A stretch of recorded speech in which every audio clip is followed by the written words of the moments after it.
ఈరోజు on daily basis మ్యాండేటర్లీ every women's చేసుకోవాల్సిన 4 ఆసనాలు ఏదని చూద్దాం. ఫస్ట్ వచ్చి తాడాసన్ టు మలాసన్. ఇది infertility issues or any hormonal imbalance issue, irregular periods ఉన్న వాళ్ళు మ్యాండేటర్లీ ఆన్ డైలీ బేసిస్ చేసుకోండి, చాలా బాగా హెల్ప్ అవుతుంది. 20 కౌంట్స్. అండ్ సెకండ్ వన్ వచ్చి క్యాట్ కౌ పోజ్.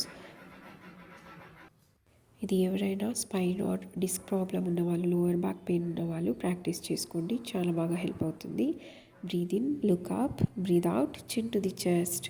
ఇలా 20 కౌంట్స్ చేసుకోండి. థర్డ్ ఆసన్ వచ్చి చక్కి చలాసన్. మా పాతకాలంలో పిండిని గ్రైండ్ చేయడానికి ఈ మెథడ్ యూస్ చేసేవాళ్ళు.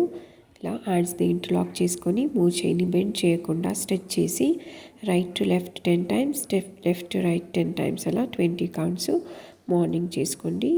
హార్మోనల్ ఇంబ్యాలెన్స్ ఉన్న వాళ్ళకి చాలా బాగా హెల్ప్ అవుతుంది. అండ్ ఫోర్త్ వచ్చి Titli ఆసన్ are butterfly pose.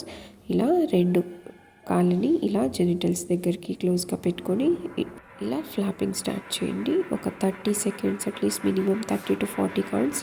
Ladies face చేసే మేజర్ ప్రాబ్లమ్స్కి ఈ 4 ఆసనాస్ solution. So on daily basis practice చేసుకోండి. Please like, share and subscribe my channel. Thank you.